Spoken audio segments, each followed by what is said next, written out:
태종 이방원은 왜 장남을 버렸나? 태종 이방원이 끔찍하게 아꼈던 장남을 세자의 자리에서 쫓아낼 수밖에 없었던 그 이유를 벗겨보도록 하겠습니다. 태종은요, 정실 부인이었던 이 원경왕후 민씨 그 슬하에 사남 사녀를 두고 있습니다. 자, 이날 태종은요, 바로 이 사남, 네 아들 중에서 후계자를 발표합니다. 네, 조선의 다음 왕이 결정되는 날. 와, 이러니 뭐 경사 중 경사죠. 조선이 가장 큰 경사 아닌가요? 그렇죠. 그렇습니다. 자, 그럼 태종이 네 아들 중에 세자로 원픽 한 사람은 과연 누구였을까요? 일단 조선 시대니까 네. 장남이죠. 종남이죠. 누구? 양녕대군. 네, 맞습니다. 바로 제일 큰 위에 있는 장남, 큰아들이겠죠. 태종이 후계자로 고려한 건 오직 딱 한 사람. 11살의 장남. 이름은 이제. 즉 양녕대군 뿐이었습니다. 이때의 태종은요, 목에 칼이 들어와도 후계자는 무조건 장자로 세우겠다라고 하는 원칙을 가지고 있었습니다. 그렇게 왕이 된 태종, 장자 계승을 하겠다 마음 먹었을 거 아닙니까? 네. 그죠? 그래서 태종은요, 큰아들 이제를 자신의 후계자로 세운 겁니다. 세자는요, 조선 최초 정통성에 흠이 없는 정말 최초의 적장자 세자였던 것입니다.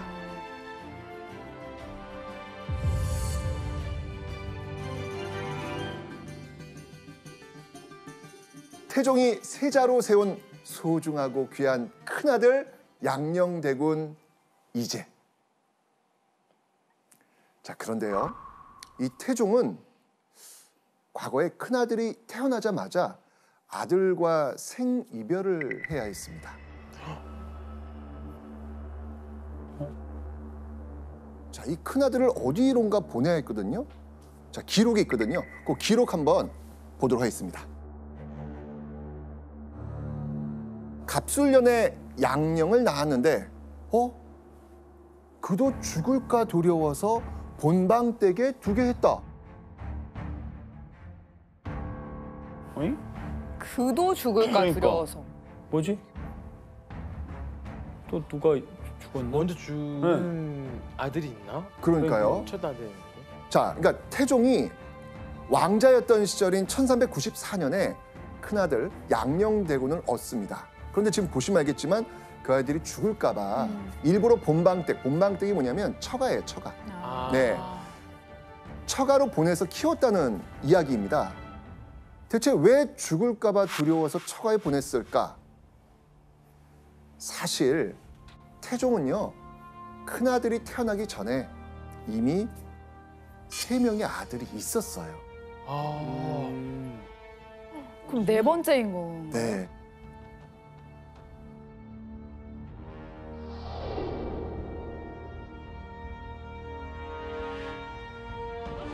이게 무슨 어떻게 아들 셋을 이렇게 다 잃어버리는가?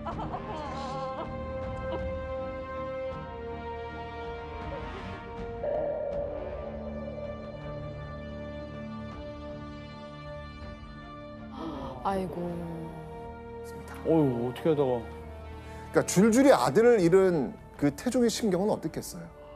진짜 죽을까 두려워서 보낼만 하네요. 정말 이 아들 셋을 잃고 시리에 빠져 있을 때 정말 기적처럼 찾아온 아들이 바로 양녕대군이었습니다.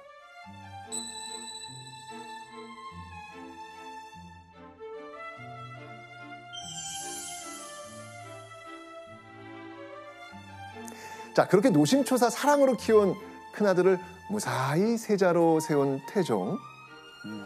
다행이다.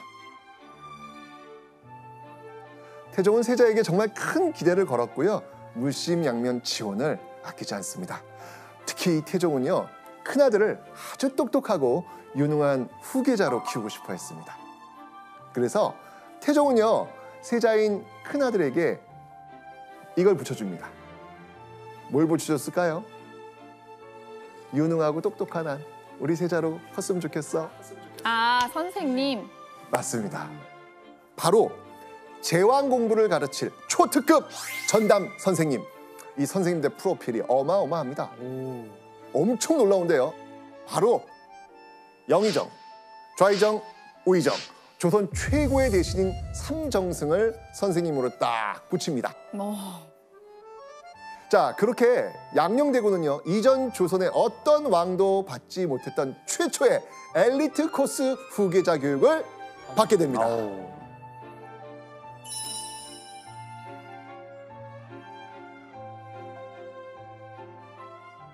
자, 태종이방원, 우리 세자가 이렇게 훌륭한 선생님들 안에서 잘 크겠지라는 그런 기대 크겠죠? 네. 아시죠? 자, 이렇게 1년이 흐르고요. 1405년 어느 날 태종이 노발대발하면서 아주 호통을 치는 일이 벌어집니다. 태종이요? 자, 그리고 갑자기요. 누군가의 종아리를 치라! 라고 오. 명을 합니다. 대체 무슨 일일까요? 이날 태종은요. 세자인 큰아들이 얼마나 공부를 열심히 하는지 정말 궁금했을 거예요. 그래서 큰아들을 만나가지고 그동안 배운 것을 외워보거라. 이제 아버지의 테스트를 한 거죠. 어디 오늘 읽은 것들을 한번 외워보거라. 예, 외워보겠사옵니다. 연자와 원자. 공부과가 아니네. 아니 특급 선생님들까지 붙여가지고 공부를 지금 1년이나 지금 이렇게 시켰는데 세자가 외우는 게 하나도 없다? 심각한데요? 어허. 그런 큰아들의 모습을 본 태종은요. 화가 머리끝까지 납니다. 세자의 잘못을 바로잡겠다는 의미로 바로 환관에 종아리를 친 겁니다. 오. 아니 황관이 무슨 죄예요?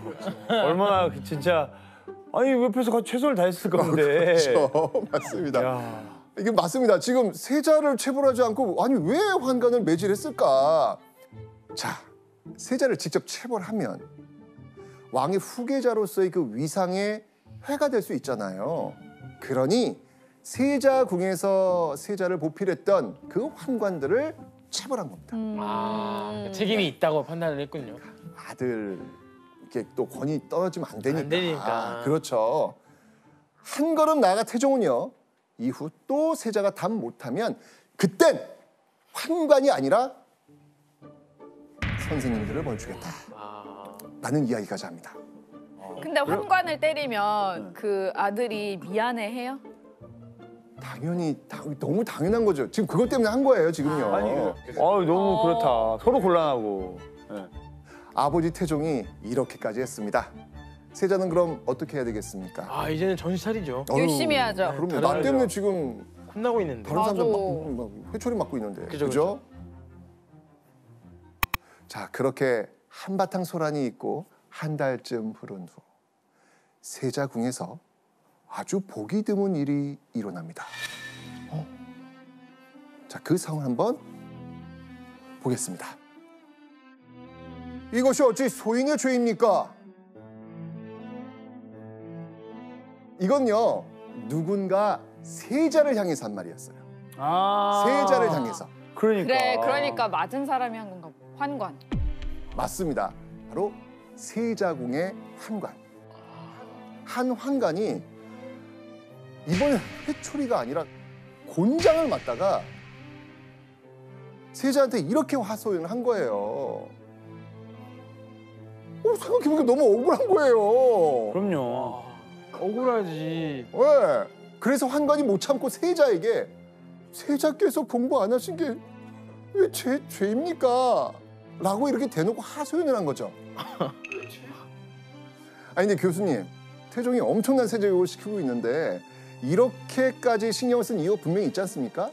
잘 아시다시피 이제 조선은 유교 국가였고, 그래서 이 유교 국가에서 국정을 의논할 때 항상 유교 경전이나 역사서의 내용을 항상 근거로 제시하면서 어떤 정책을 결정을 하고 이렇게 해요.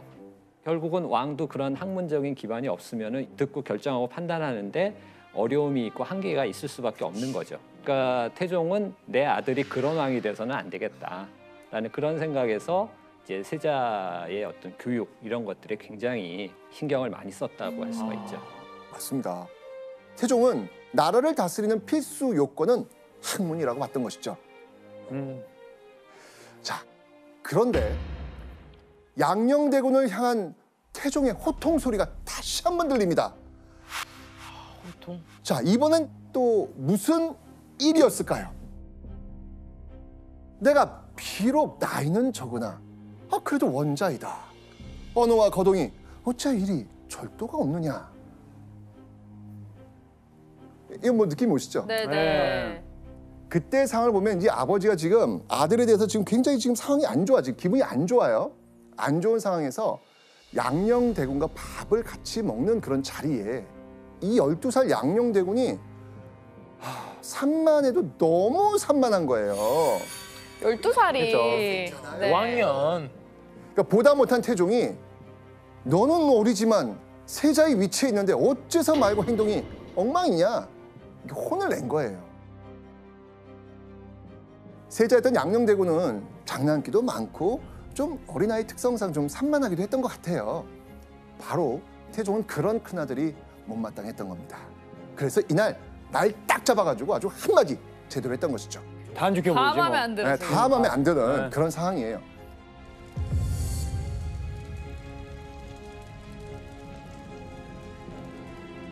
세자 책봉 이후 1년이 넘는 동안 태종이 본 큰아들의 모습은요. 후계자로서의 자질이 많이 부족해 보였던 것 같습니다. 그래서 특단의 조치를 내립니다.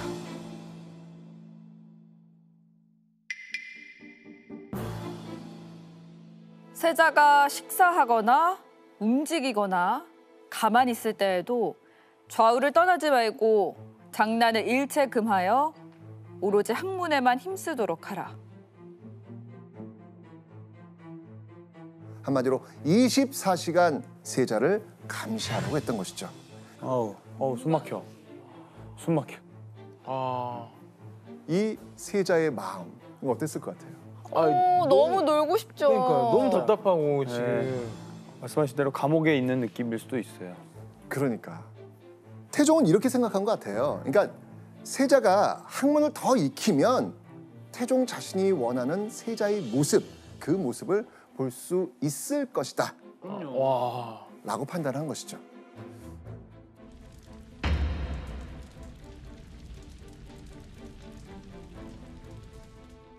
자, 그러던 1407년 태종은요 14살이 된 세자를 혼인시킵니다. 세자빈을 맞아서 가정을 꾸리는 큰 아들을 보면서 태종은 세자가 한층 더 성숙해지기를 아마 기대했을 것 같아요. 자, 그리고요 혼인 2달 후에 세자는 아주 중요한 시험대에 오릅니다. 1407년 9월이었는데요. 태종이 세자인 양녕대군에게 이렇게 말합니다. 세자는 책임이 중하다. 명나라로 가는 것은 종사와 백성을 위한 것이니라.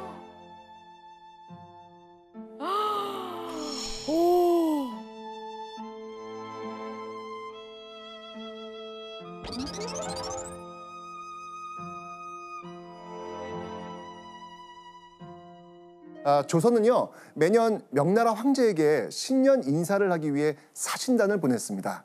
태종은요 이번에 그 사신단을 이끌 수장으로 14살 세자를 세운 겁니다. 자, 이 세자가 떠나던 날 태종은요 직접 골 밖으로 나와서 배웅합니다. 그러자 이 배웅받던 세자가요 갑자기 눈물을 뚝뚝 흘립니다. 세자인 큰아들의 우는 모습을 보던 태종, 그리고 태종도 눈물을 흘립니다.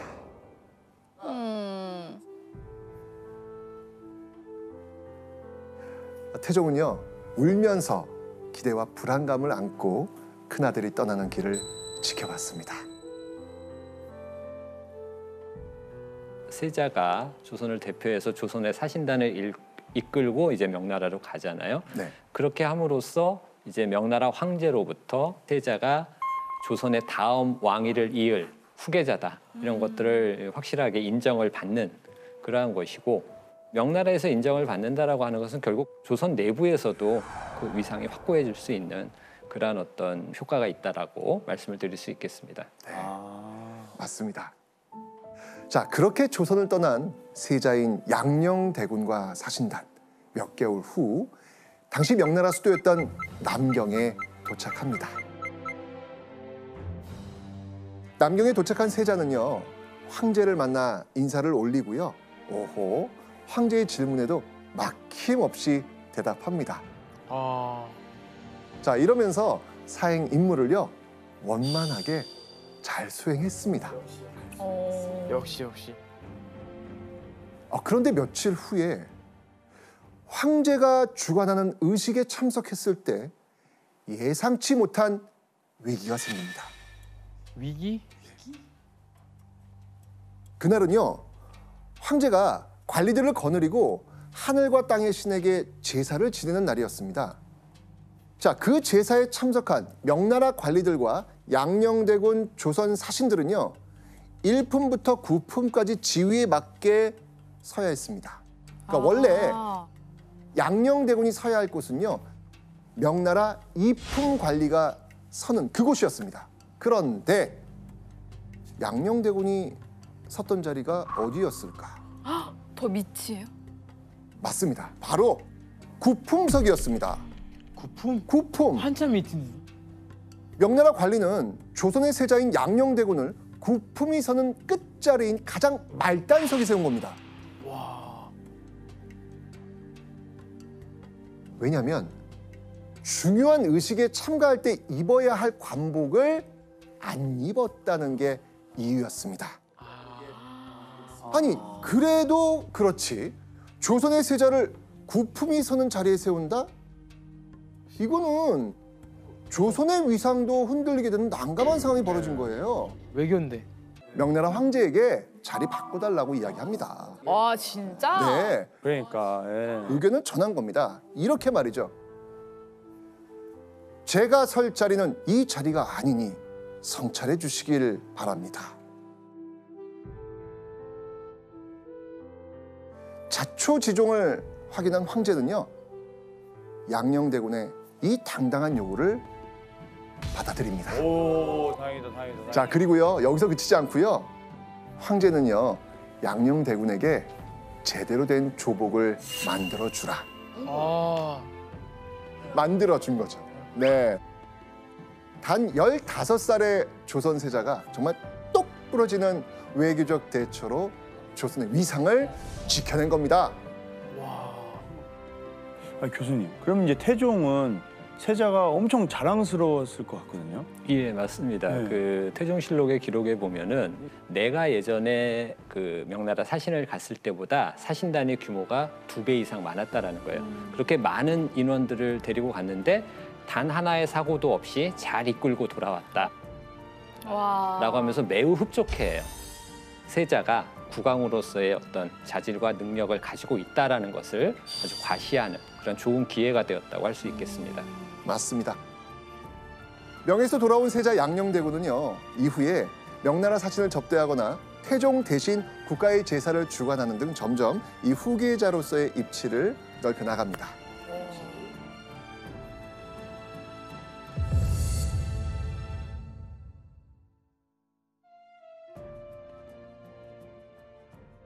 자, 그런데 이때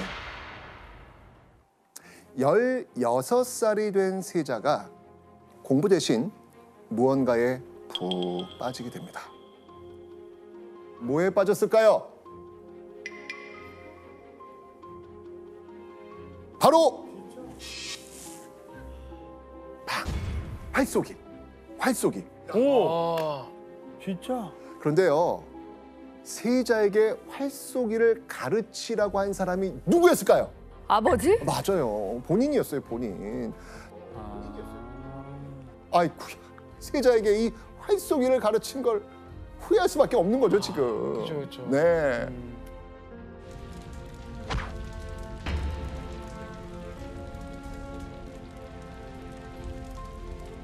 태종은요 계속 공부를 안 하는 큰아들을 재차 타이르고 주변 선생님들을 꾸짖습니다. 부디 이 큰아들이 마음 잡고 제왕 공부를 하길 정말 진심으로 바랬던 것이죠. 명나라 사행으로 이 큰아들에 대해서 좋게 보기 시작한 것도 잠시였습니다. 이 세자를 향한 태종의 고심은 점점 깊어갑니다. 오.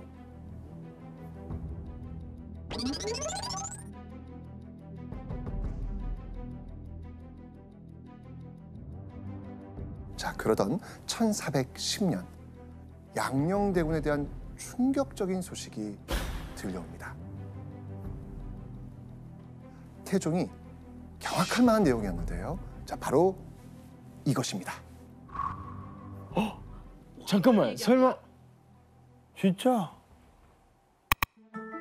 세자가 몰래 기생 봉지련을 궁중에 불러들였다.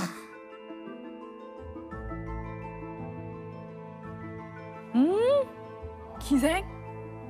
맞습니다. 자, 이 기생 봉지련을 마음에 둔 세자. 결국 세자군까지 부른 겁니다. 진짜? 네. 아, 선생님 근데 조선 궁궐 안에 네. 기생을 부르는 게 절대해서는 안 될 일 아닌가요? 맞습니다.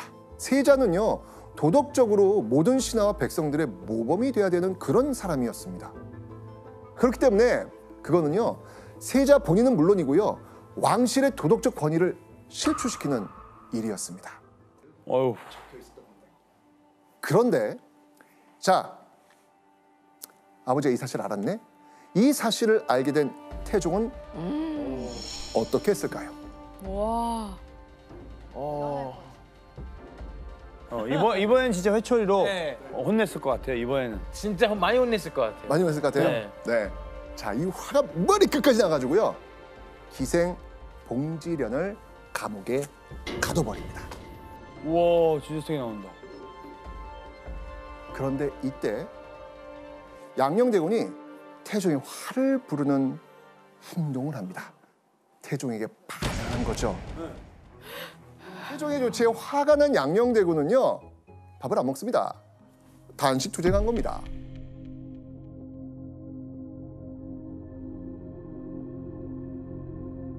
그저 입맛이 없을 뿐이옵니다.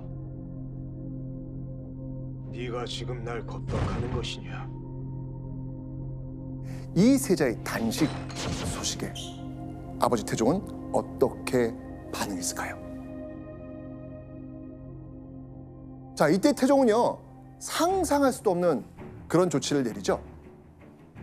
바로 잡아서 가뒀던 기생 봉지련도 풀어주고요, 이 봉지련한테 한술 더 떠서 비단까지 하사합니다. 와, 이 통했네.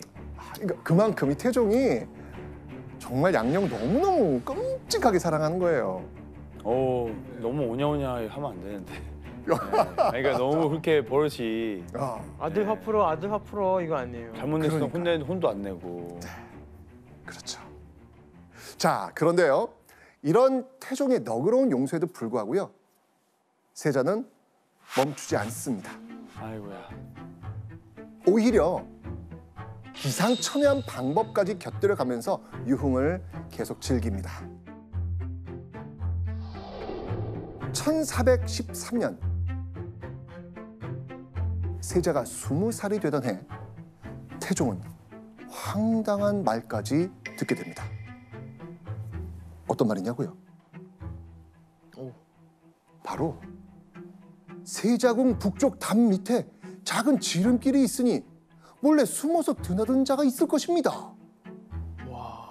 여자를 데리고 와서 논다고 이제 태종이 계속 뭐라고 하니까 이거 어떻게 해야 되지? 하다가 찾은 방법, 바로 세자궁에 드나들 수 있도록 개구멍을 뚫어놓은 거예요. 와. 열정적이네요. 자, 이 소식을 들은 태종은 또 어땠을까요? 아하. 아이고, 세자가 그 자국 구멍으로 들어가면 허리가 안 좋아지지 키워주겠다. 이러고 크게 만들어줘요. 이렇게 하면 허리가 나간다. 그 전의 모습으로 봤을 때. 야. 예? 아이고. 자, 그렇다면 이 사실을 알게 된 태종은 어떻게 했을까요? 이때 태종은 세자에게 별다른 벌을 내리지 않습니다. 이번에도 에휴. 눈을 감아준 겁니다. 대신 양녕대군이 가까이 했던 그 기색을 멀리 보내고요. 세자의 비행을 도운 관련자들을 벌 주는 선에서 끝내려고 합니다. 그런데 자, 이 태종의 조치에 양녕대군이 큰 불만을 품습니다. 자신이 어울리던 사람들을 벌 준 거 이거 마음에 안 든 거예요. 에휴. 자, 그래서 다시 단식을 시작합니다. 와, 근데 이제 아버지를 딱 파악을 해놨네. 자, 이런 일이 자꾸 반복되니까 태종의 아내이자 세자의 어머니였던 원경왕후가 세자에게 이런 말을 하는 것이죠. 너는 어리지도 않은데 어찌 아버지께 이렇게 노여움을 끼치느냐? 어여 밥을 들도록 해라. 결국 이 원경왕후의 중재로 양녕대군의 개구멍 사건은 일단락됩니다. 혹시나 큰아들과 멀어질까 봐, 또 아들이 세자로서 자질을 의심받을까 봐 애써 봐준 겁니다. 와.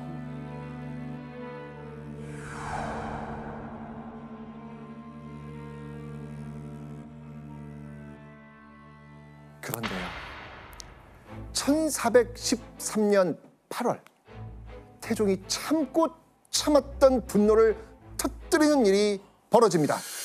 이건 큰 거다. 오. 바로 이것 때문이었습니다. 네. 어? 이게 뭐죠? 매? 예, 매입니다. 매입니다. 자, 이 평소 이 매를 데리고 사냥을 즐겼던 양녕대군이 네. 세자궁에서 매를 몰래 키우고 있다는 걸 태종이 알아버린 거예요. 자, 이때 태종은 평소와 달리 어마어마하게 화를 냅니다. 기생을 부른 것도 아니고 뭐 공부를 안 한 것도 아닌데 이 장난바라기 태종이 왜 불같이 화를 냈을까요? 그냥 매를 키우는 게 문제가 되나요? 문제가 되나요? 그러니까요. 그죠? 이유가 있습니다. 내가 매나 개와 같은 애완동물을 금했는데 어찌 명을 따르지 않는가? 아들이 하라는 공부는 안 하면서 이 동물을 기르고 사냥에만 빠져 있으니까 아예 동물을 키우지 마라! 라고 어명을 내렸거든요. 자, 그런데 그 어명을 세자가 어기고 몰래 매를 키우다가 들킨 거예요. 선생님, 근데 아무리 세자여도 어명을 여기는 건 뭐 그러니까. 못 봐주지 않아요? 큰 당연하죠. 문제는. 아버지의 명이 아니라 임금의 명입니다. 그러니까. 왕과 세자는 엄연히 군신 관계입니다. 어명은요, 목에 칼이 들어와도 지켜야 되는 겁니다.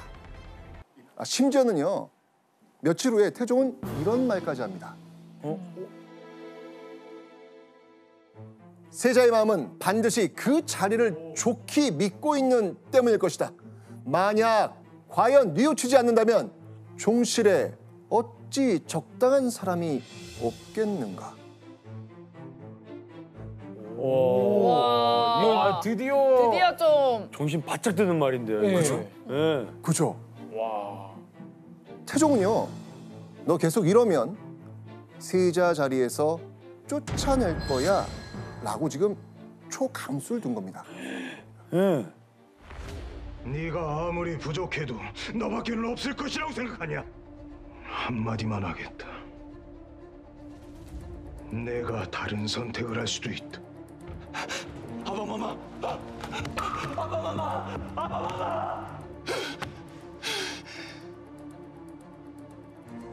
와, 진짜 세게. 엄청 세게 나왔네요. 많이 참았지, 많이 참았지.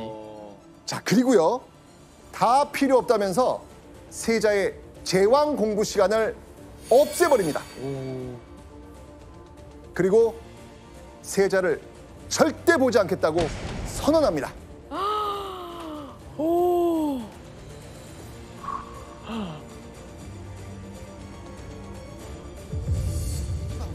양녕대군의 머릿속엔 이런 생각들이 스쳐 지나갔을 겁니다. 태종이 언급한 종실의 적당한 사람은 과연 누구를 가리킬까? 양녕대군이 둘러봤을 때 아주 눈에 띄게 총명한 인물이 있었습니다. 똑똑하고 다방면으로 뛰어난 자질을 가져서 모두가 칭찬했던 그 사람. 아 여기서 나오는구나. 네. 이도? 네. 이야. 태종의 셋째 아들 이도 충녕대군입니다. 이야.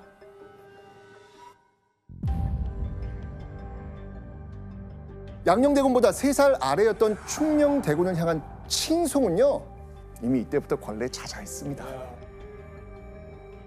이야. 이렇게 다르네. 네.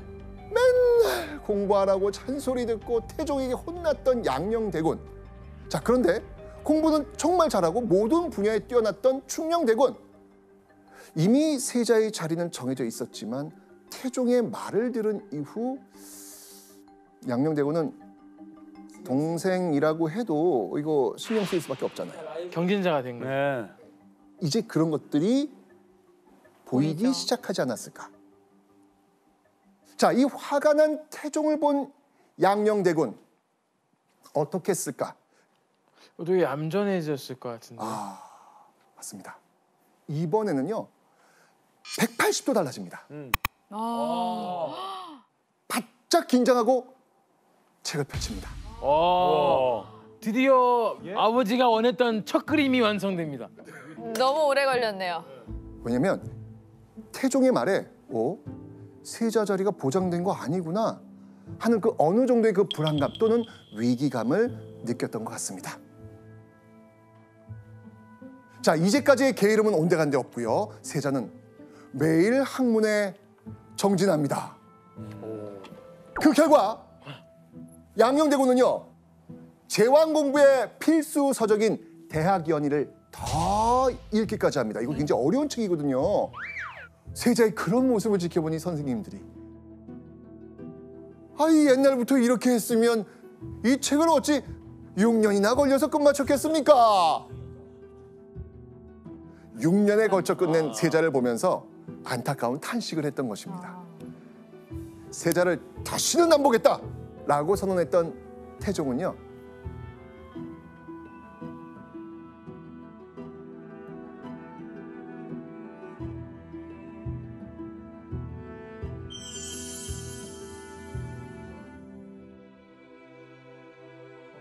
이후에 아들과 함께 이 가족 행사도 같이 하고요. 다시 잘 지내려고 했죠. 다시 뭐 다시 잘 챙겨야죠. 맞습니다. 우리 안녕 얘기 바뀌어요. 그렇죠. 자, 이후 태종은요 신하들에게 이렇게 말합니다. 군사와 사람을 등용한 것 외에 모든 정치적 결정은 세자와 의논하라. 그러니까 태종이 국정 운영을 누구한테? 양녕에게. 예. 세자한테 맡겨보기로 한 겁니다.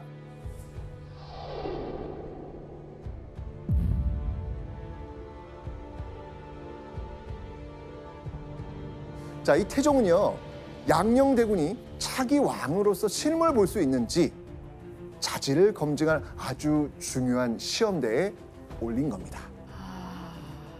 자, 그렇다면 세자인 양녕대군 이 역할 잘 해냈을까요? 실록에 그렇게 별다른 얘기가 없어요. 세자가 어떻게 했다라는 게. 근데 그건 뭐냐면 이 세자가 맡은 게 되게 일상적인 업무이기 때문에 그런 것들 원만하게 잘 했기 때문에 오히려 실록에 특별한 얘기가 없다라는 거죠. 오히려. 그런 내용이 없다라는 거는 세자가 이런 국정 대리 업무를 상당히 잘했다. 잘했다. 이런 것들을 이렇게 반증해 준다라고 볼 수 있습니다. 자, 이후 태종은요 세자가 괜찮은 후계자 될 수 있겠는데? 라는 그런 일말의 희망을 품었겠죠. 그래서 어떻게든 세자가 왕위를 물려받는 그날까지 정말 끌고 가려고 태종은 노력을 다한 겁니다.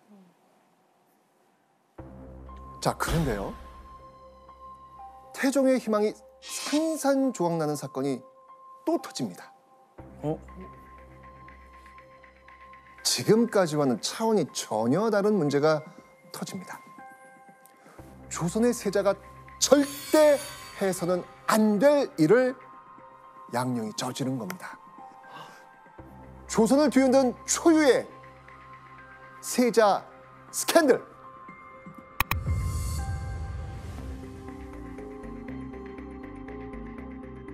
(1417년 2월) 세자인 양녕대군의 나이가 24살이 되던 해, 하루는요, 세자가 아름다운 여인에 대한 말을 듣게 된 거죠. 그 아리따운 여인은 누구였을까요? 바로 이 사람.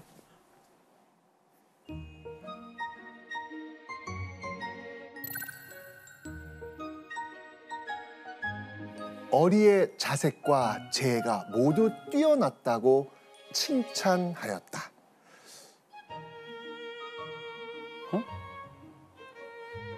어리라는 사람이에요? 네. 즉 얼굴이 곱고 재능이 뛰어나다고 소문이 자자했죠. 사실 실록에 아주 예쁘다라고 표현한 사람이 몇 명인 줄 아세요? 딱 2명입니다. 바로 장희빈과 어리. 아, 딱 둘이에요. 아, 근데 네, 두 예전에 사람. 몇명 배운 것 우리 같았어. 장희빈 했었잖아요. 맞아요. 그러니까요.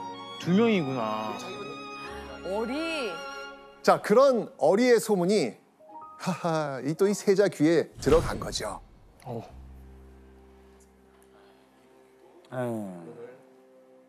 바로 양녕대군의 호기심이 요동치기 시작하죠. 양녕대군은요, 예쁜 수가 놓인 주머니를 선물하기도 하고요. 심지어는 어리를 만나려고 세자궁 담도 넘습니다. 야, 담을 넘는 사랑. 어떻게든 이 어리의 마음을 얻고 싶었던 것이죠. 결국 어리를 세자궁 안까지 데려와서 몰래 만나는데 성공합니다. 와. 자, 그리고요, 그 만남을 계속 이어갑니다. 비밀 연애네. 자, 그런데 이 세자가 만나는 어리의 정체가 너무 충격적입니다. 기생? 기생보다 더한 거죠. 막 노비? 노비? 노비 쪽. 자, 이 충격적 정체 한번 추적해 보세요. 충격적입니다. 얼마나 충격적이길래? 왔다. 느낌 왔어요? 네, 어리는 결혼을 했어요. 아 진짜?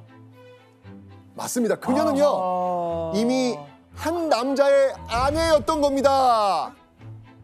아하. 게다가 더 놀라운 건요, 어리는 종이품, 지금의 차관급에 해당하는 전직 고위 관리의 첩이었던 겁니다. 전직 관리의 첩이란 걸 알면서도 꿰어내서 궁으로 데려온 겁니다.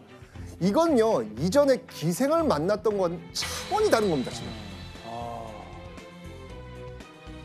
이거는 진짜 약간 막장 드라마에 나오는 그런 정도의 정말 큰 잘못 아닌가요? 예, 그렇죠. 여러분들 아마 삼강오륜 들어보셨을 거예요. 그래서 이 삼강오륜은 이제 유교 국가의 윤리 중에서도 가장 중요하고 가장 근본이 되는 윤리거든요. 그래서 바로 그러한 그 삼강오륜의 윤리를 어기는 죄를 범했다. 이거는 세자는 물론이고 왕실 전체의 어떤 권위 이런 것들이 아주 땅에 떨어지는 그러한 일이라고 할 수가 있습니다. 자, 그런데 이때 세자의 간통 사건을 접한 태종의 마음은 어땠을까요?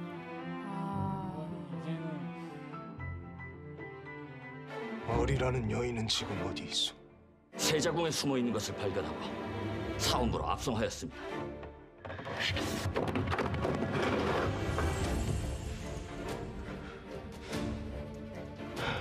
분노한 태종은요, 양녕대군과 어리가 만난 걸 도와준 사람들 모두 잡아들여서 아주 잔혹하게 국문합니다. 대다수가요, 몸이 부서지도록 장을 맞았고요, 목이 베이는 사람도 있었습니다. 그 전에는 그냥 회초리만 했는데 지금 어떤 일이 벌어진 거예요? 무게 사람을 배웠으니까. 죽이기까지 한 거잖아요. 너무 오. 화내셨다 이거. 지금까지와는 차원이 다른 태종의 분노. 당연히 세자 양령도 두려울 수밖에 없었겠죠. 자, 태종은 이번 사건 어떻게 처리했을까요?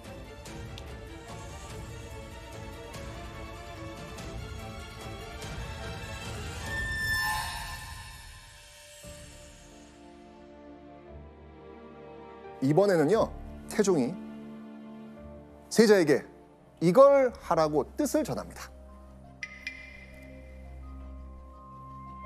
자, 이미 여러분들은 그 답을 알고 있습니다.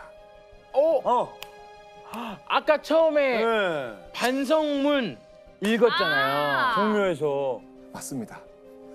우리가 시작할 때 봤던 그 종묘, 거기서 세자가 잘못했다고 반성문을 읽는 모습입니다.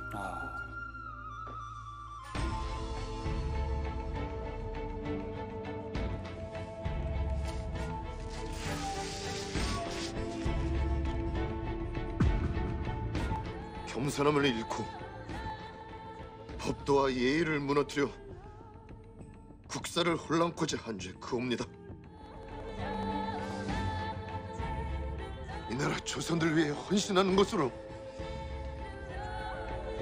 그 죄를 씻고자 하나이다.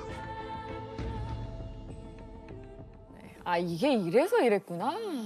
뭐 당시 양녕대군에게 이보다 더 낯뜨겁고 부끄러운 처벌은 없었을 겁니다. 그리고 세자는요, 절절하게 반성하면서 이런 맹세까지 합니다.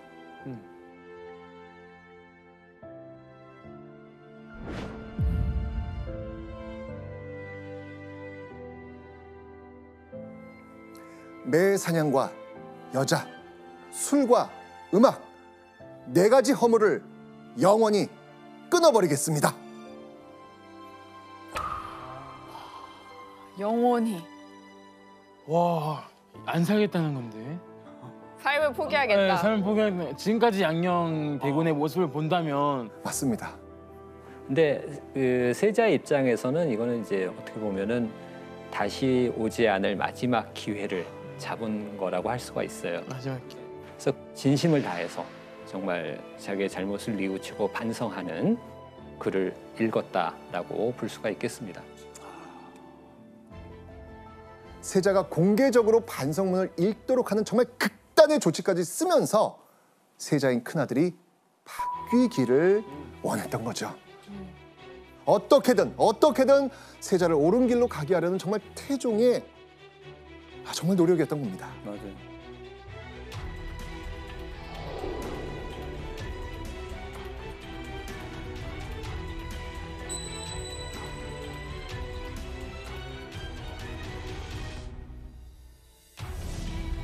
자, 그로부터 1년 후 1418년 3월 태종은 다시 한번 충격적인 양녕대군의 소식을 듣게 됩니다. 오, 아니네? 양원 씨, 어리를 만나서 아기를 낳아요. 정답!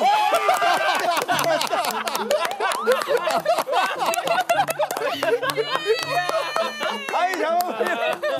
아니, 선생님이 표정이 너무 어떻게 그런 상상을 해라는 표정을 하시니까 내가 좀... 자, 그런데요. 그 아이가 태어난 시기가 기가 막힙니다. 왜요? 언제예요?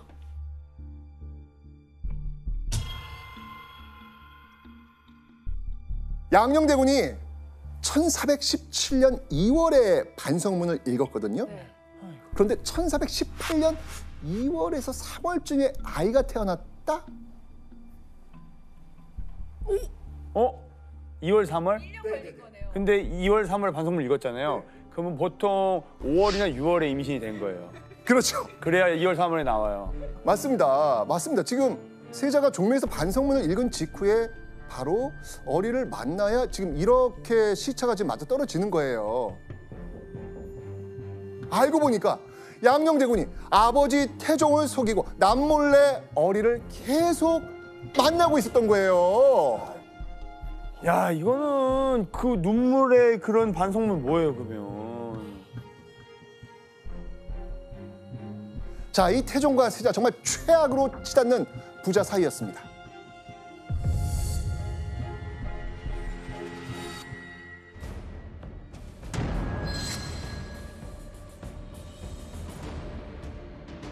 그렇게 몇 개월 후 어느 날이었습니다.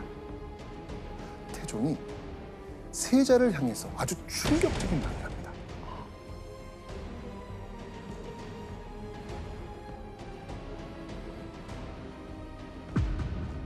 세자는 사람이 아니다.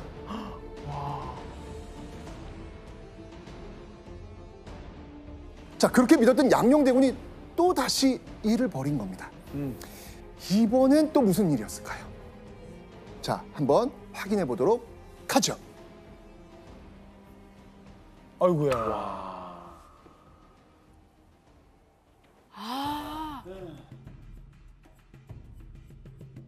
세자가 성령이 죽었을 때 궁중에서 활 쏘는 놀이를 하였다. 아. 동생이 죽었는데 활쏘기를 했던 시기는 태종의 넷째 아들인 성령대군이 죽은 지 고작 24일이 지났을 무렵이었습니다.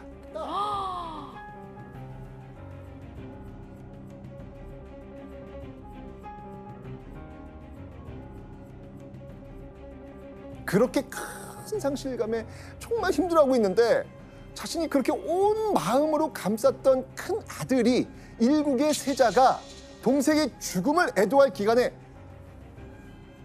활쏘기 놀이를 했다. 사람으로서는 할 수 없는 행동이죠. 정말 심장이 갈갈이 찢기는 그런 느낌이었을 겁니다.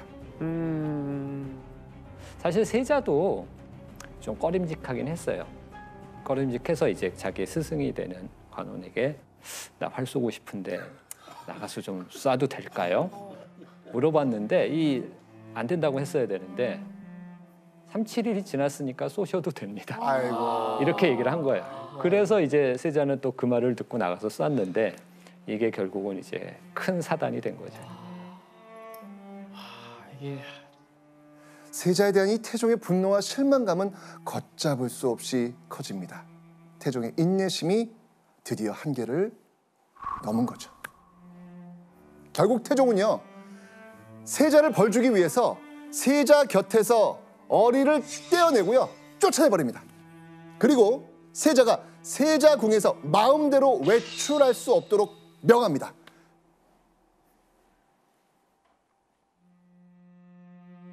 그렇게 세자의 발이 묶인 지 보름이 지난 1418년 5월 30일 태종에게 세자의 상소가 도착합니다. 상소? 반성을 좀 하나. 자, 그 내용이 지금 여기 있습니다. 자, 과연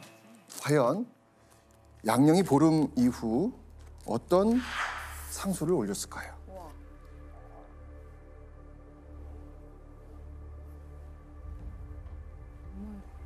어찌 스스로 만나서 아니 내가 이게 무슨 와, 이거는 아버지한테 이게 말이 됩니까? 지금 이 상황에서?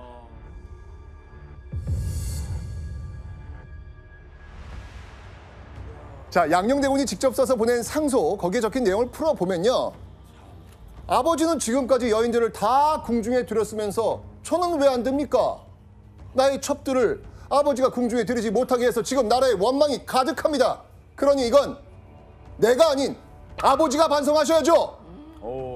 라고 적혀 있었던 겁니다. 와, 야, 아들이 이렇게 얘기하면 진짜 아주 건방지네요. 진짜 진짜 뒷목 잡아.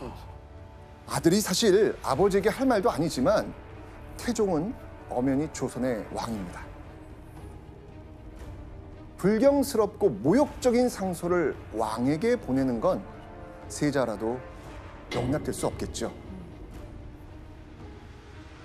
결국 1418년 6월 3일 태종은 어명을 내립니다.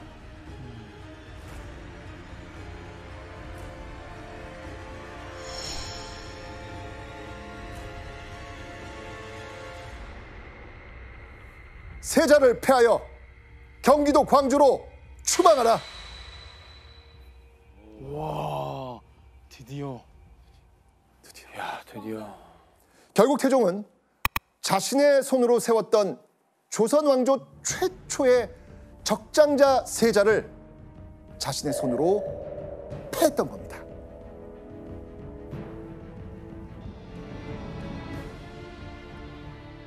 폐세자는 왕자의 신분이 되어 새로운 칭호를 얻게 됩니다. 세자 아니면은 양녕대군? 맞습니다. 맞습니다. 우리가 익히 알고 있는 양녕대군이란 명칭이 바로 이때 나온 겁니다. 그리고 양녕대군이 폐세자된 지 불과 2달여 만인 1418년 8월 새로운 세자 충녕대군이 왕이 됩니다. 세종대왕. 맞습니다. 조선 4대 왕 세종. 이렇게 세종대왕의 시대가 시작이 되는 겁니다. 야.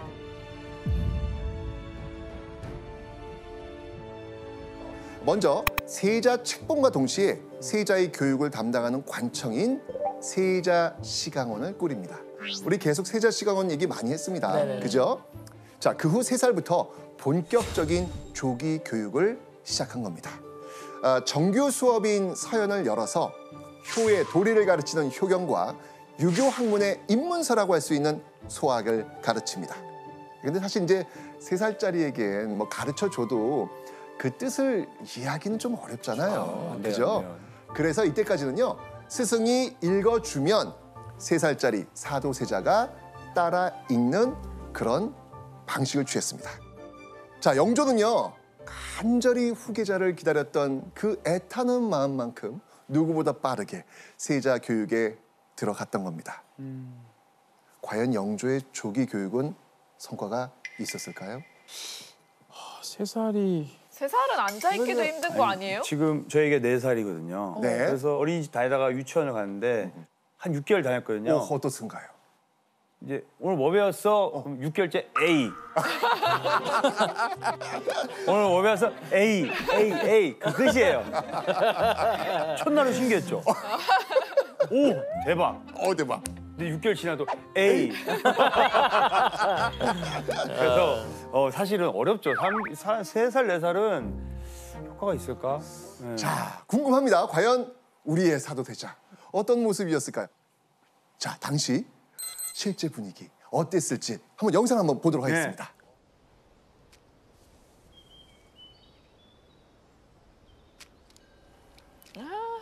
귀여워. 사치라. 그래, 무엇이 사치고 무엇이 사치가 아니더냐. 비단 이것은 사치고 무명 이것은 사치가 아니옵니다.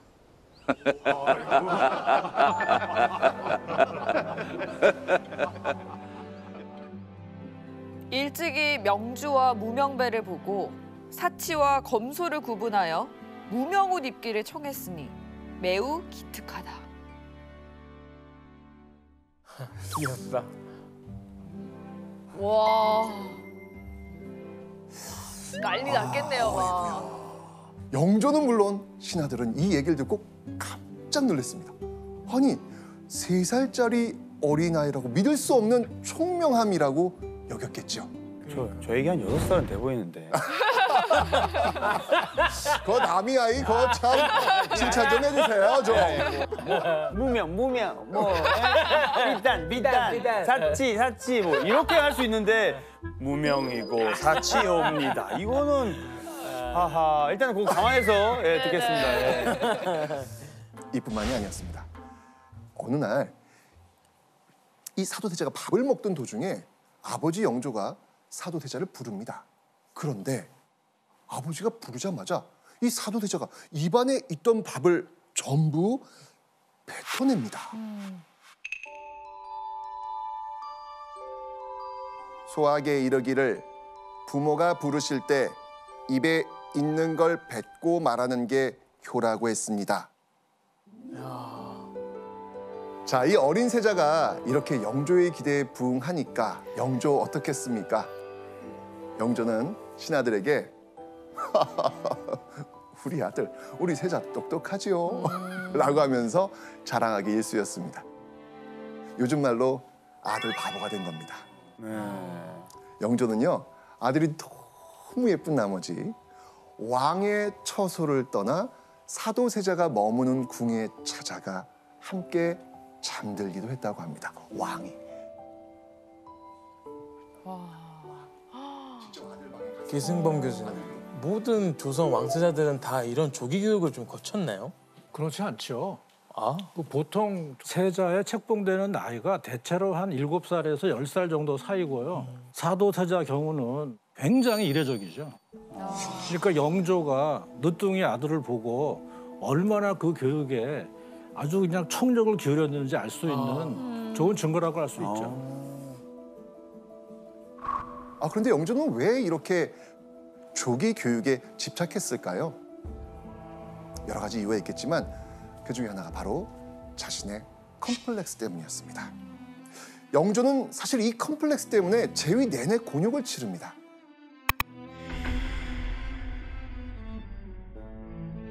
영조의 첫 번째 컴플렉스. 어머니의 출신. 어머니의 출신.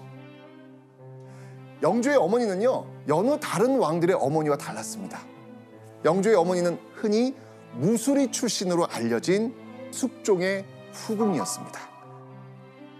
무술이는요, 궁녀들의 시중을 드는 여종으로 온갖 허드렛 일을 하는 천민이었습니다. 조선 역대왕 27명 중에 천민의 피가 흐르는 왕 몇 명쯤 있을 것 같아요? 오직 영조뿐이었습니다. 어머니의 출신이 비천하다는 건 영조의 평생 컴플렉스가 될 수밖에 없는 거예요. 자, 영조의 두 번째 컴플렉스. 영조에게는요, 평생 꼬리표처럼 따라다녔던 의혹이 있습니다. 영조 바로 이전의 선왕은요, 영조의 이복형인 경종이었는데요. 원래부터 몸이 안 좋았던 경종은요, 죽기 얼마 전엔 입맛이 없어서 식사도 제대로 못하고 있었습니다. 영조가 그런 이복형을 위해서 입맛을 돋구시라고 이 간장게장을 보낸 거예요. 그런데 이걸 먹고 얼마 후 공교롭게도 경종이 죽습니다. 경종 다음 왕위에 오른 영조는 바로 이 간장게장으로 형을 독살했다. 그리고 왕위에 올랐다. 라는 의심을 끊임없이 받는 거예요. 그리고 이 의혹은 영조가 왕위에 있던 내내 계속됩니다. 경종대왕을 독살한 당신이 어찌 왕이란 말이오? 이같이 천한 무술이의 자식이 어찌 숙종대왕의 아들이란 말이오? 어머니가 비천한 출신이라는 것, 그리고 선왕 독살설, 이런 컴플렉스를 안고 즉위했던 영조. 이런 영조가 원하는 후계자의 모습, 어떤 모습일 것 같아요? 아까 말씀하신 대로 이렇게 뭔가 흠이 없는 그렇죠. 완벽한. 네, 본인은 계속 스트레스였으니까. 이렇게. 그러면 이제 이게 또 부모님 입장에서 또 이런 생각 듭니다. 내가 이렇게 힘들게 만들었는데 내 자식이 이걸 그대로 좀 이어주게 하고 싶은 그런 느낌, 그런 생각 있잖아요. 예. 이런 아버지의 뜻을 따르며 착실히 교육받던 아들 사도세자. 이런 아들을 굉장히 아끼고 사랑하던 영조. 그런데 말입니다. 조금씩 이상한 낌새가 보이기 시작합니다. 어느 순간 영조의 태도가 달라집니다.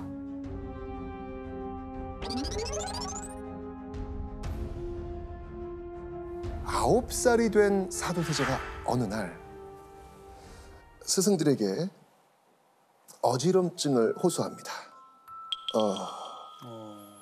세자가 아프다는 거 이거 정말 큰일이잖아요. 그죠?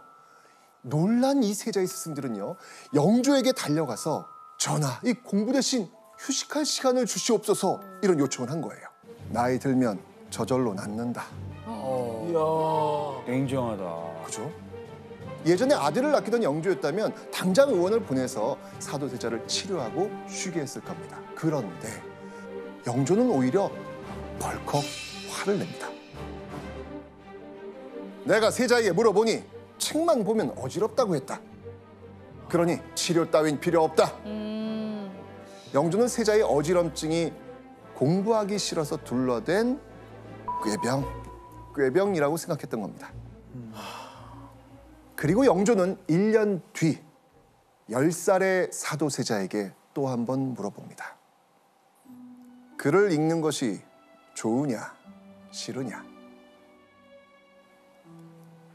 싫을 때가 많습니다. 자, 이때 영조가 무슨 생각을 했을까요? 안 되겠네. 이놈이 안 되겠네. 대답은요.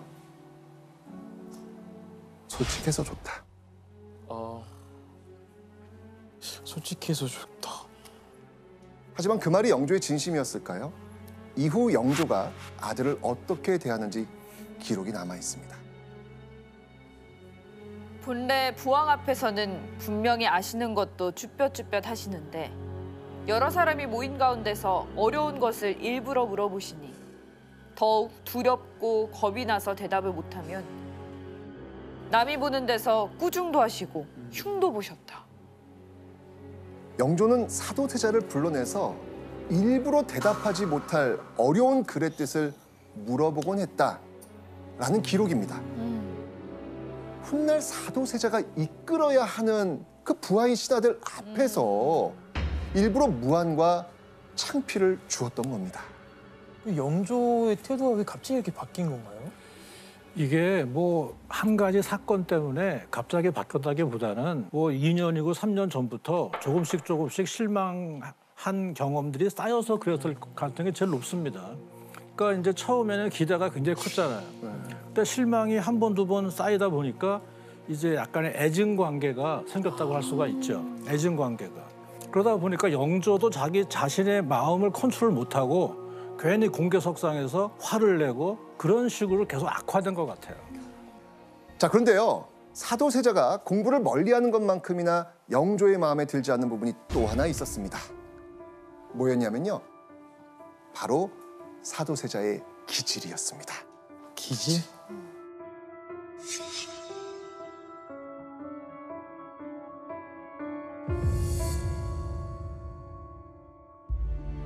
사도세자가 15살이 된 무렵 그의 마음을 사로잡은 물건이 하나 있었습니다. 자, 여러분은 15살 어떤 것에 관심이 있었나요? 15살. 우리 예은 씨는 어떤 것에 관심이 있었어요? 15살. 중학생 중학교 2학년. 때 정도. 공부만 했다고요? 아니라고 얘기를 하고 싶은데. 동영식 혹시 15살 기억나요? 아, 저는 그때 올림픽 보고 유도를 보고 너무 그에 빠져서 바로 유도장 가서 유도에 빠져서 살던 그게 기억이 나요.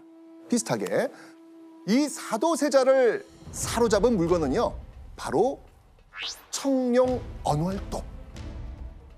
정말 힘께나 쓰는 무사들도 정말 들기 버거워했다는 그 청룡 언월도를 휘두를 정도로 이 사도세자는 힘이 장사였습니다. 이런 거 좋아했구나. 그렇죠. 이런 무술. 무술. 일찍부터 무예를 좋아하던 사도세자는요. 활을 쏘면 반드시 목표를 맞추고 사나운 말도 잘 다뤄서 나는 듯 말을 탔다고 합니다.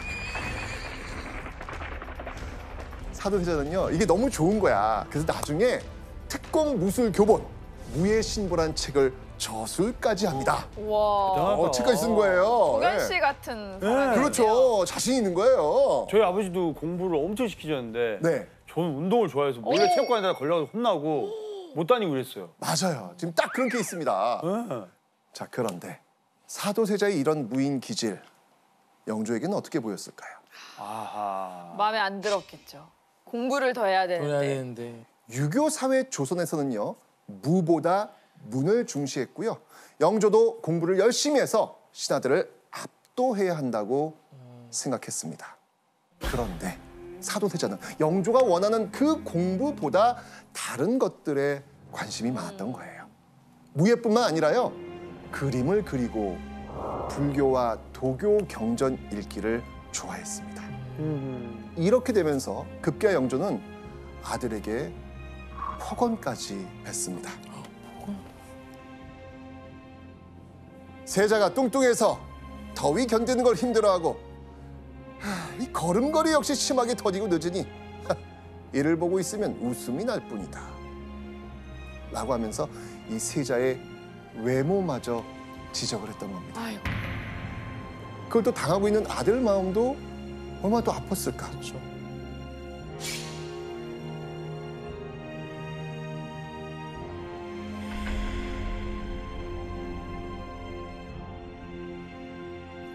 아들 사도세자를 믿지 못하고 질책하는 영조, 그리고 아버지 영조 앞에만 서면 점점 위축되는 사도세자. 자, 그러다 1749년 이런 두 사람의 관계가 한층 더 멀어지는 사건이 벌어집니다. 여느 때처럼 정사를 돌보기 위해 자리를 잡고 앉은 영조. 그런데 이날은요, 그런 영조 앞에 누군가가 앉아 있었습니다. 그게 누구였을까? 사도세자. 영조는요, 사도세자의 뒤에서 대신들을 향해 입을 엽니다. 오늘은 세자가 처음으로 정사를 여는 날이다. 임금의 뜻을 물어 결정할 일이 있으면 세자에게 물어라. 나는 앉아서 지켜보고자 한다. 사도세자가 정사를 결정하고 영조는 뒤에 앉아서 지켜본다? 자, 이걸 뭐라고 하는지 화면을 한번 보시겠습니다. 대신할 대, 다스릴 리, 들을 청, 정사정. 즉, 대신 정사를 돌보고 나라를 다스리는 것을 말합니다. 영조가 사도세자에게 대리청정을 시키기로 한 겁니다. 좀 의외지 않아요? 못 믿는다고 계속 그랬는데. 그러니까. 근데 가장 중요한 게 하라는 공부는 하지 않고 온갖 잡기에 신경을 쓰고 있으니까 차라리 정무하는 일을 맡겨버리면 그거 정도는 하지 않을까. 마지막 희망을 걸어본 것 같아요. 그러니까 한 번 더 마지막으로 기회를 주는 거죠. 영조는 대신들에게 사도세자의 대리청정을 선포한 다음 아들에겐 이렇게 당부합니다. 신하들이 아뢰는 일에 대하여 만약 그렇게 하라 라고 대충 대답한다면 반드시 잘못을 저지를 우려가 있다. 의심스러운 점이 있으면 반드시 대신에게 묻고 직접 고민한 뒤에 결정하라. 물으란 얘기예요. 대신들한테 뭐 고민된 게 있으면 물으란 얘기예요. 그런 다음에 그 고민들을 모아가지고 생각하고 이야기하라는 거예요. 사도세자도요, 이 대리청정이 자신에게 얼마나 중요한 기회인지 잘 알고 있었을 겁니다. 이번에 잘 해낸다면 멀어지기만 하던 아버지와의 사이를 회복하고 아버지에게 믿음을 줄 수 있을 것이라고 당연히 기대했겠죠. 그리고 드디어 사도세자 대리청정의 첫 안건이 나왔습니다.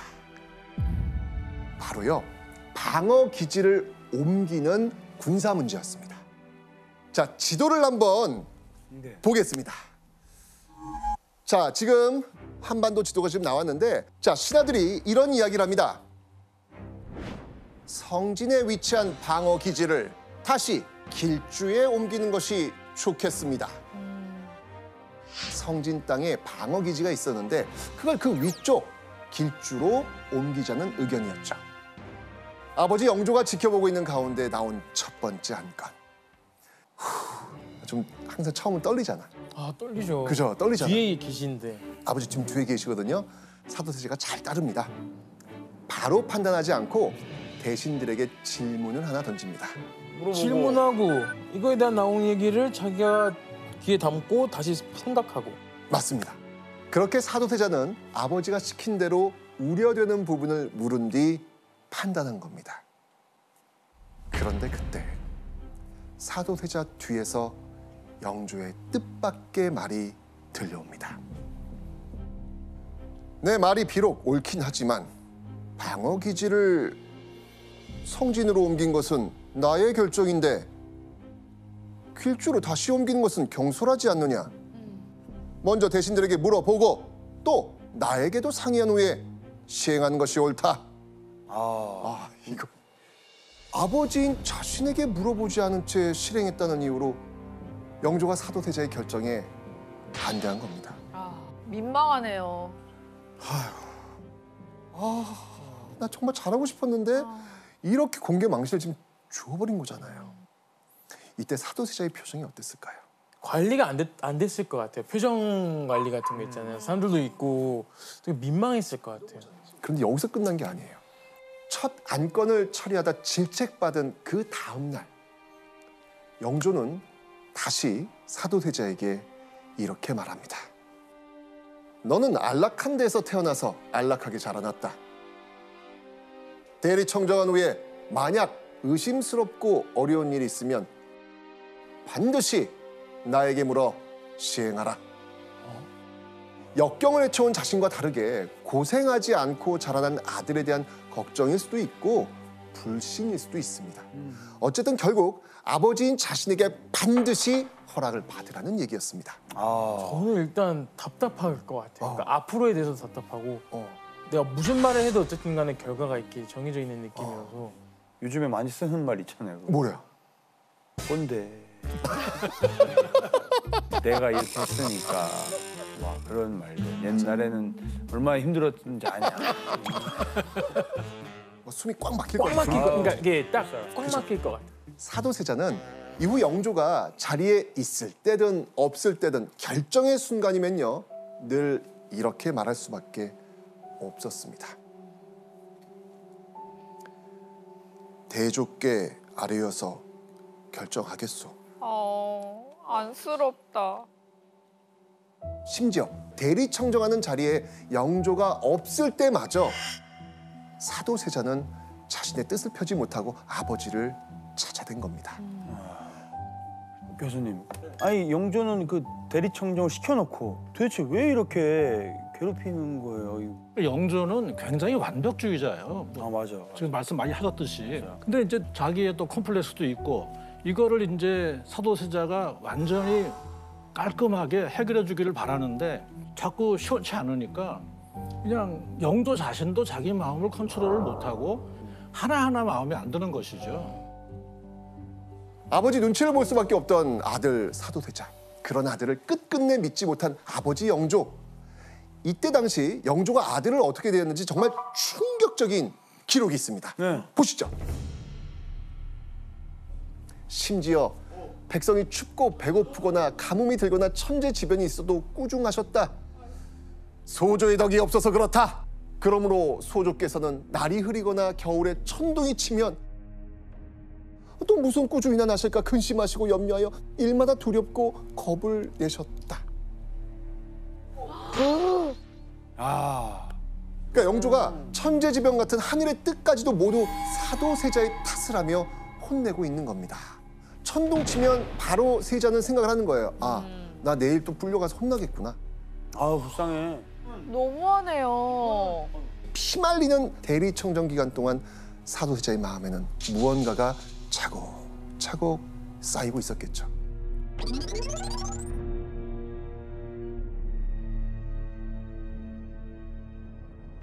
그러던 어느 날 사도세자의 방에서 이상한 소리가 들려옵니다. 무서워! 무서워! 뇌성부와 천조디 보여! 뇌성부와 천조디 보여! 이게 대체 무슨 말일까요? 사도세자의 눈앞에 나타난 뇌성부와 천조는 바로 이거였습니다. 천둥, 벼락 막 이런 걸 치면서 뭐가 하늘에서 막 내려오고 있는 어떤 그런 모습인데 옥추경이라는 도교 경전에 나오는 천둥과 번개를 관장하는 신입니다. 자, 그런데 사도세자는 왜 갑자기 이 신이 보인다고 했을까요? 자, 당시 바로 민간신앙 때문이었습니다. 옥추경을 소리내 읽으면 악귀를 쫓고 질병을 낫게 해준다고 알려져 있었거든요. 어쩌면 사도세자는 어릴 적부터 쌓아온 두렵고 답답한 마음을 이런 민간신앙으로라도 좀 이겨내고 싶었던 마음이 아니었을까라는 그런 생각이 듭니다. 자, 그런데 옥추경을 읽던 사도세자가 헛것을 보기 시작한 거예요. 이게 눈앞에 보인다는 거예요, 지금요. 이쯤 되면 이거 병이 지금 생긴 거죠. 굉장히 지금 정상적인 상태가 아니라는 것을 지금 우리는 알 것 같습니다. 지금 그죠? 이런 사도세자는요, 누군가에게 편지를 보내게 됩니다. 그 편지에는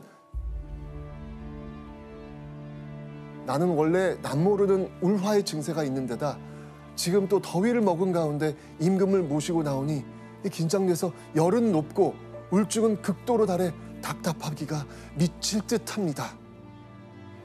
이런 증세는 의관과 함께 말할 수 없습니다. 경이 우울증을 씻어내는 약에 대해 익히 알고 있으니 약을 지어 남몰래 보내주면 어떻겠습니까? 아하. 사도세자가 자신에게 약을 좀 지어 보내달라고 한 거죠. 누구한테 이런 부탁을 했을까요? 믿고 맡길 수 있는 사람한테 했겠죠. 맞습니다. 맞습니다. 이 편지를 받은 사람은 누구냐면요. 사도세자와 10살 때 결혼한 아내. 해경구 홍 씨의 아버지, 즉 장인이었습니다. 장인어른. 기승범 교수님, 왜 다른 의원이 아닌 장인어른께 이런 편지를 썼던 걸까요? 세자는 나라의 국본이라고 하는데 나라의 국본인 세자가 정신적인 문제가 있다고 하면 이것은 세자 개인의 문제를 넘어서 영조를 포함한 왕실 전체의 그 큰 위기로 바뀔 수가 있어요. 그럼 누구한테 이거를 몰래 부탁할 수 있을까? 결국 자기를 아끼고 보호해 줄 수밖에 없는 위치에 있던 장인어른한테 몰래 보내고 몰래 좀 보내주세요. 이렇게 말했다고 봐야죠. 그렇죠. 자, 그렇다면 이후 사도세자의 상태에 차도가 있었을까요? 사도세자가 장인에게 보낸 또 다른 편지에서 그 답을 알 수 있습니다. 이번 약을 복용한 지 이미 수일이 지났지만 아무런 차도가 없습니다. 나는 겨우 자고 먹을 뿐 허황되고 미친 듯합니다.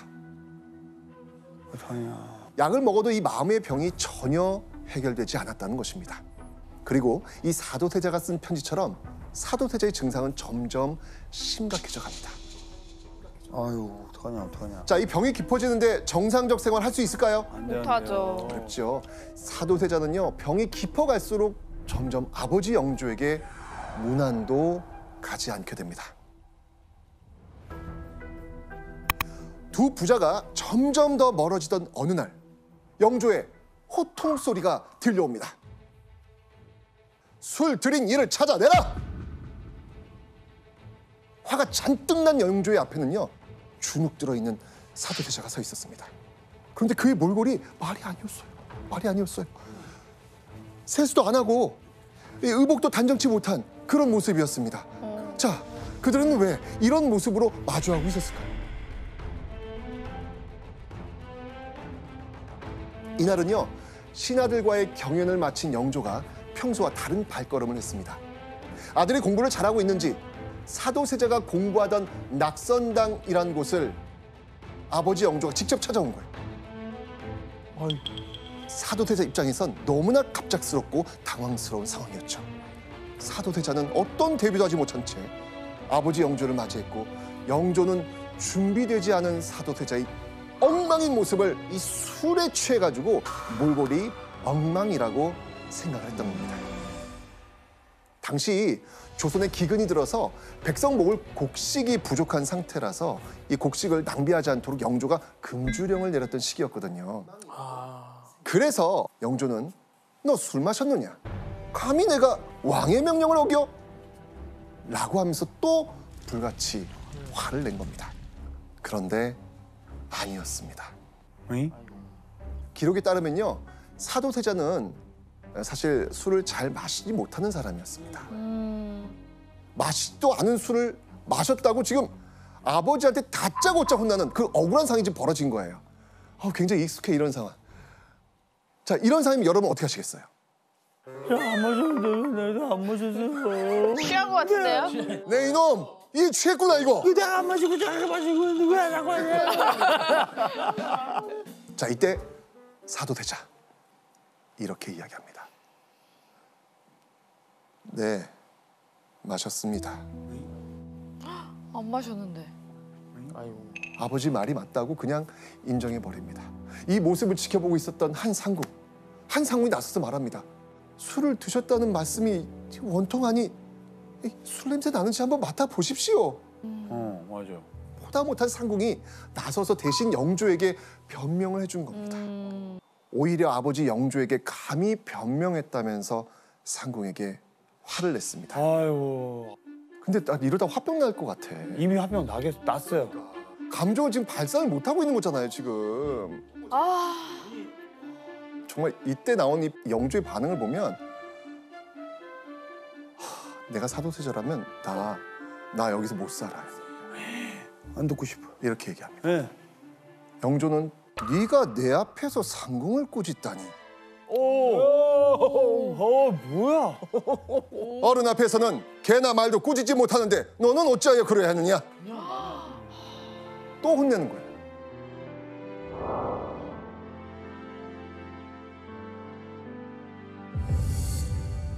그런데 이날 두 부자 사이를 더 멀어지게 만드는 또 다른 큰 사건이 벌어집니다.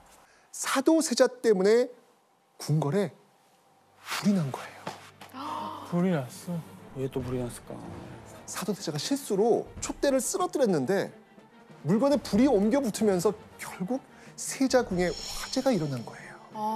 영조는 세자한테 또 이렇게 혼을 내면서 말합니다. 네가 불안당이냐? 불은 또 왜 지르냐? 영조는 사도세자가 홧김에 일부러 불을 냈다라고. 실수가 아니라. 영조는 친아들이 모여있는 자리에 사도세자를 불러 크게 혼을 냅니다. 사도세자는요, 이번에도 아버지 앞에서 아무런 변명도 할 수 없었습니다. 그러던 어느 날 그간 마음속에 누르고 눌렀던 그 화가 폭발합니다. 아무래도 못 살겠다 하고는요, 우물에 빠져 죽겠다고 한 거예요. 이 순간 궁인들이 달려들어 사도세자를 가까스로 구해냈습니다. 하지만 사도세자의 충격적인 행동이 여기서 끝이 아니었다는 것이죠. 사도세자는요, 이후 다시는 돌아올 수 없는 강을 건너고 맙니다. 안 돼. 대체 무슨 일을 벌였을까요? 보시죠. 그때 당번대시 김한채를 죽여 그 머리를 들고 오셔서 내인들에게 보이셨다. 사도세자가 살인을 저지른 겁니다. 내가 그때 사람의 머리 벤 것을 처음 보았으니 그 흉하고 놀라움을 어찌 이룰 수 있으리요. 아이고. 자, 사도세자는 대체 왜 이런 충격적인 행동을 저질렀던 것일까요? 그 원인 중 하나는 의대증이란 질병이 있었기 때문입니다. 의대증. 뭐죠? 의대란 왕실에서 옷을 가리키는 말인데요. 의대증은 한마디로 옷병이라는 뜻입니다. 옷과 관련된 병이라는데, 그러니까 옷을 입는 것 자체를 괴로워하는 거예요. 그래서 사도세자가 의복 하나를 입으려고 해도 10벌 이상을 준비해야 합니다. 옷을 입다가 사건이 벌어지고 말았던 겁니다. 선생님. 네. 이 얘기를 들은 영조는 그러면 어떻게 했을까요? 이번에는요, 묻지도 따지지도 않고 화부터 냈던 것과는 다른 모습을 보여줍니다.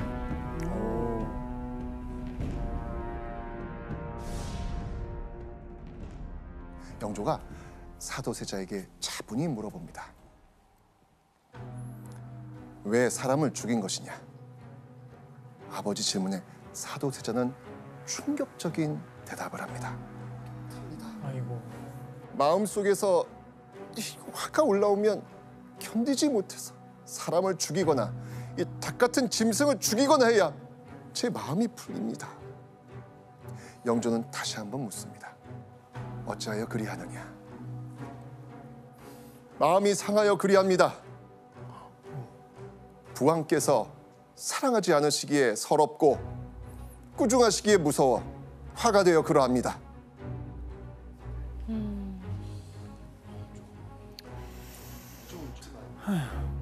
영조는 이렇게 말합니다. 네, 이제 그러지 않으리라. 다신 안 그러겠다면서 아들에게 말하고 돌아섭니다. 그런데요, 이미 너무 늦었나 봐요. 그럼에도 불구하고 사도세자의 충격적 살인은 여기서 끝나지 않습니다. 사도세자의 손에 목숨을 잃은 피해자는요, 무려 100여 명에 이릅니다. 100여 명? 궁 안에서요? 어우, 궁 안에 있는 사람들이 그거 어떻게 얼마나 무서웠을까. 그러니까 이후로도 이 사도세자의 살인은 계속 되었던 것입니다. 교수님, 영조는 왜 사도세자의 살인을 알고도 더 얘기를 하지 않은 걸까요? 이게 참 복잡한 문제인데요. 살인죄를 만약에 공론화해서 공개적으로 이거를 터뜨리면 그러면 세자에서 폐위시키고 처형을 해야 하는 거거든요. 근데 이렇게 되면은 이거는 사도세자 개인의 문제를 넘어서 영조 자신을 포함한 조선 왕실 자체의 권위 문제에 직결되는 문제죠. 영조 입장에서는 일단 이 사건을 덮는 게 자기 자신과 왕실을 위해서 가장 최선의 길이라고 봤던 것이죠. 그런데요, 사도세자는 여전히 아버지 영조를 두려워하며 피했는데 결국 당시 왕과 세자 사이에서 반드시 해야 하는 의무마저 져버리게 됩니다. 당시 세자의 의무로 왕인 아버지에게 매일 아침 저녁으로 하루 2번 문안 인사드리는 징현이라는 게 있었는데요. 이 징현을 하루 이틀도 아니고 무려 석 달이 넘도록 빼먹은 거예요. 과제하는 거예요. 참다 못한 영조가 신하들에게 이 상황을 털어놓습니다. 네. 신하들은요, 사도세자에게 징현을 하십시오라고 이야기합니다. 그래서 이날 사도세자는 몸 여기저기가 아프지만 가마를 타고서라도 징현하겠다는 뜻을 영조에게 전했습니다. 그런데 어느 순간 영조의 태도가 달라집니다. 기록이 있는데요. 한번 보시죠. 임금이 하교하기를 조리한다고 하면서 오는 것은 내가 더욱 마음이 쓰인다. 승진은 가서 즉시 유시하여 거행하지 말도록 하라. 예전 같았으면 왜 진연을 하지 않느냐? 라면서 사도세자를 불러다가 또 호되게 질책하고도 남았을 것입니다. 그런데 영조가 사도세자에게 지금 의외의 태도를 지금 보이고 있습니다. 이게 무슨 이유일까요?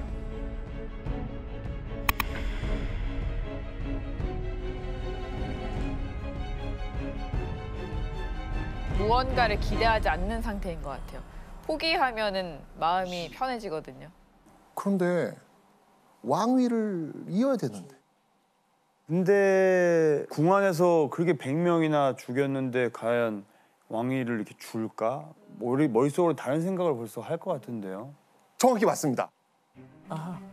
영조의 달라진 태도 뒤에는 한 인물이 있었습니다. 그 인물은 바로 사도세자의 아들 정조. 이 사도세자의 아들 정조가 영조의 관심을 빼앗아가며 사도세자의 자리를 위협하기 시작했던 겁니다.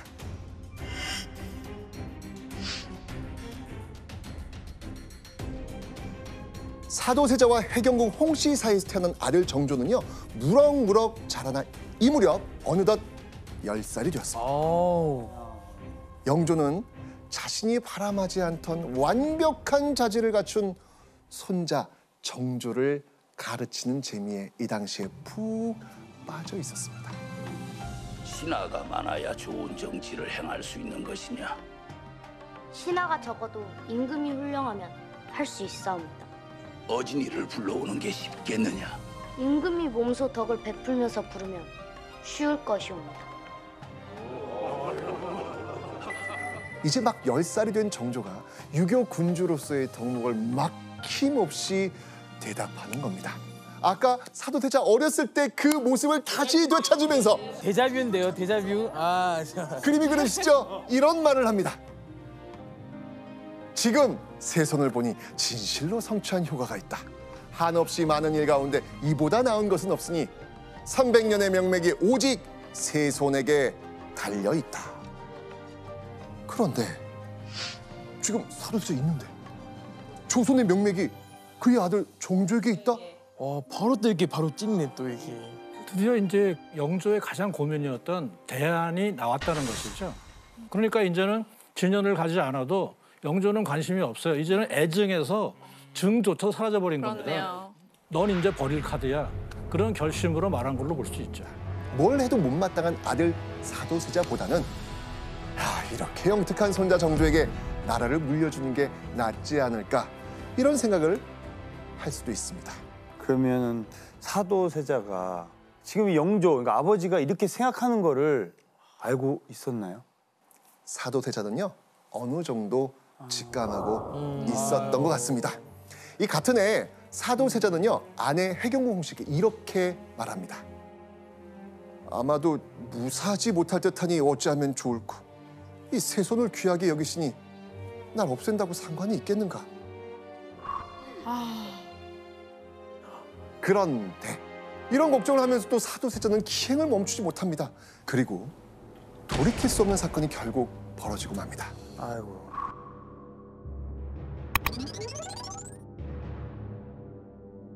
바로 사도세자의 친엄마 영빈이 씨가 영조를 찾아가 정말 충격적인 청을 올립니다. 뭘까?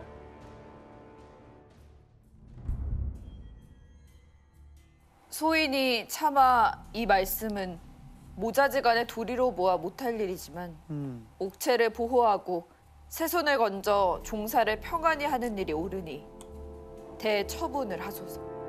대처분을 하소서. 이게 무슨 뜻인지 알겠어요? 죽이라는 건가요, 설마? 그게 맞아요. 에? 엄마가 아들을 죽이라고요? 그 말이에요? 이게 상상이 안 되죠? 친엄마가 아들을. 이 조선 진짜 모르겠다. 친어머니가 아들을 죽여달라고 청한 충격적인 사건. 이 일이 일어난 결정적 계기가 있었어요. 바로 모두가 잠든 밤 사도세자가 궁궐에서 벌인 일 때문이었습니다. 어떤? 칼을 차고 가서 어떻게 버리고 싶다. 칼을 차고 가서 누군가를 죽이고 싶단 말이었습니다. 이게 뭘 의미하겠습니까? 칼을 차가서 왕을 아버지를 죽이겠다? 맞습니다. 왕을 죽이려고 했다는 것, 이거는 무엇인가요? 반란이죠. 반란, 반역, 역무입니다. 그리고 그 밤의 일을 전해 들은 사도세자의 어머니 영빈이 씨. 그렇게 다음 날이 밝자마자 영빈이 씨는 영조를 찾아가 아들을 죽여달라고 요청하게 된 겁니다. 그러니까 영빈 씨 입장에서 봐도, 친어머니 입장에서 봐도 사도세자의 그 폭력성이라거나 기행이 워낙 심하고 살인도 많이 하고 있고 칼을 뽑아 들고 아버지를 죽이고 싶은 마음을 품은 아들이면 친엄마인들 이게 안전하다는 보장이 없죠. 차라리 이거를 먼저 영조한테 가서 다 미리 고해가지고 영조로 하여금 대처분을 내리게 하고 장차 현재 영조가 총애하고 있는 정조까지 보호하고 싶은 그런 식으로 풀이하는 게 아마 가장 합리적이지 않을까 생각합니다. 그렇게 영빈 이 씨의 얘기를 들은 영조. 이후 영조는 곧장 사도세자가 머무는 창경궁으로 향합니다. 그리고 사도세자를 데려오라 라는 왕의 명령을 내리죠. 곧이어 자기 곁의 무사들에게는 칼을 빼들고 호위하도록 합니다. 왕을 중심으로 군사들이 재빠르게 움직이는 숨막히는 상황. 영조 앞으로 불려온 사도세자는 세자의 관과 옷, 신발까지 벗은 채 맨발로 엎드려 머리를 조아려 했습니다. 어떻게 했을까요? 아유. 사도세자에게 칼을 집어던지며 이렇게 말합니다. 세자의 이름을 잃지는 않을 것이니 속히 자결하라. 아이고야. 아바마마, 잘못하였습니다. 이제는 하라 하시는 대로 하고 글도 읽고 말씀도 다 들을 것이니 이러지 마옵소서. 애원이 통하지 않자 저항도 한번 해봅니다. 수호자 죄가 많습니다만 과연 죽을 죄까지 있는지는 모르겠습니다. 아들의 애원과 저항에도 영조의 마음은 흔들리지 않습니다. 아버지의 마음이 바뀌지 않을 거라는 걸 직감했을까요? 사도세자는 실제 자결을 하려고 합니다. 하지만 실패합니다. 왜? 그가 목숨을 끊으려 할 때마다 신하들이 이게 아닙니다. 칼을 빼앗고 돌에 던지는 그 머리를 손으로 막으면서 필사적으로 방해했거든요. 이 신하들이 말이죠. 왜 방해했을까요? 왜 그랬을까요? 근데 신하들은 진짜 왜 그랬을까요? 왕 앞에서 이렇게 막는 거는. 아니 보세요. 막 칼을 대고 있고 막 돌로 막 찍고 있는데 그걸 그냥 지켜만 봤어. 나중에 이 사람이 왕이 됐어. 어찌 되겠습니까? 아유. 죽겠네요. 당연하죠. 그렇게 이 죽음을 두고 온갖 실랑이가 벌어지는 동안 저녁이 다가오고 창경궁 앞들에 이게 등장하고 맙니다. 바로 이 귀주. 영조는 사도세자에게 명령합니다. 뒤주로 들어가라. 그리고 자정이 넘어서는 사도세자를 세자의 자리에서 폐위시키는 명령까지 내립니다.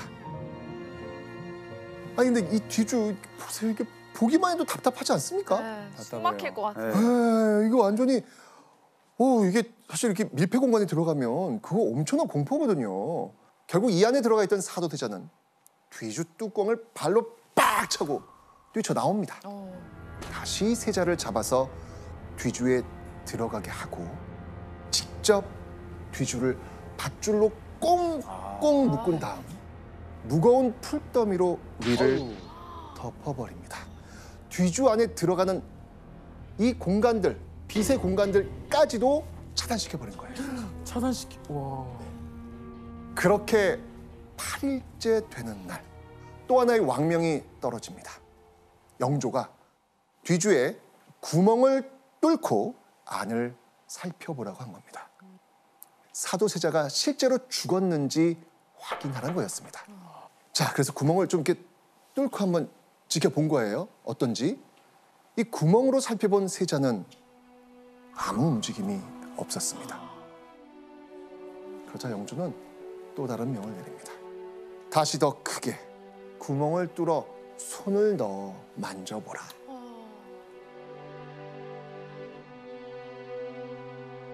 영조는 그제야 뒤주의 뚜껑을 열고 사도세자를 꺼내줍니다. 이미 목숨을 잃은 사도세자의 시신, 그 한쪽 무릎은 끝내 펴지지 않았다고 합니다.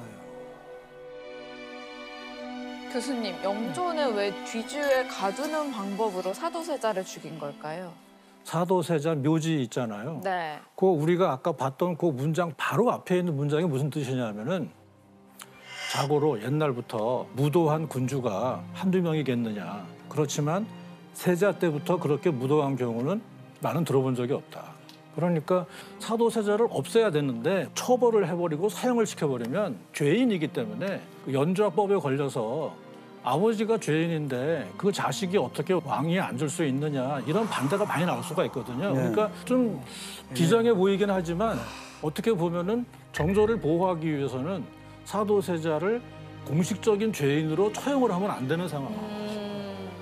결국 영조와 사도세자 사이에 일어난 이 비극은 영조 입장에서는 철저하게 조선 왕실의 안정을 생각해서 했던 일인 것이죠.